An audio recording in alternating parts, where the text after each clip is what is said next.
मैंने कल आपसे चर्चा की थी कि गौ सेवा परम सेवा है, परम कर्तव्य है, आप दान दें। हम लोग श्री पंचायती अखाड़े निरंजनी के संत हैं।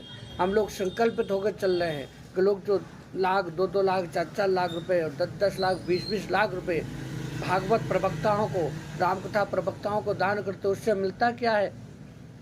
आप भगवान की तरह उन्हें पूछते हैं, भगवान की तरह उनकी सेवा करते, उससे मिलता क्या है? आपको यश मिलेगा बस, आपको लोग जानेंगे बस, आपकी वाह होगी बस। आपने अपने परलोक के लिए कुछ किया, आपने कुछ धर्म एकत्रित किया, आपने कुछ धर्म को जोड़ा, नहीं जोड़ा। आप धर्म जोड़िए, मैं आपसे बार बार कहता हूँ, आप धर्म जोड़िए।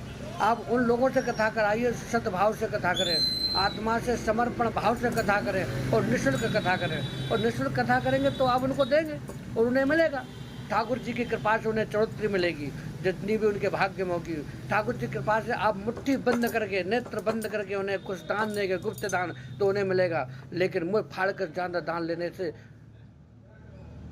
ठीक नहीं है। ये हमारे सनातन धर्म के विरुद्ध है। हमारा कोई भी धार्मिक ग्रंथ ये नहीं कहता कि इस धार्मिक कथाओं को, भारतीय सनातन धर्म की जीवन उपयोगी कथाओं को, जो जीवन का मार्गदर्शन करने वाली कथाओं को, जो परमात्मा से जोड़ने वाली दिव्य कथाओं का मूल्य हो, पैसा लेना हो, नहीं कहता कोई। लेकिन लोगों ने व्यवसाय और धंधा बना दिया है। लेकिन इसमें सब में बड़ी गलती आपकी है, आपकी गलती है। आप क्यों चाहते हो उसको धंधा? आप धंधे को बढ़ावा दे रहे हो, उस व्यवसाय को आप बढ़ावा दे रहे हो, आप उसको बढ़ा रहे हो।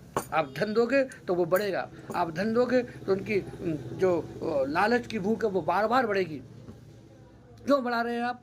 इन्हीं शब्दों के साथ मैं आपसे ये कहूँगा कि यदि आपको दान करना ही है, यदि आपको धन खर्च करना है, तो गौ सेवा पे करें।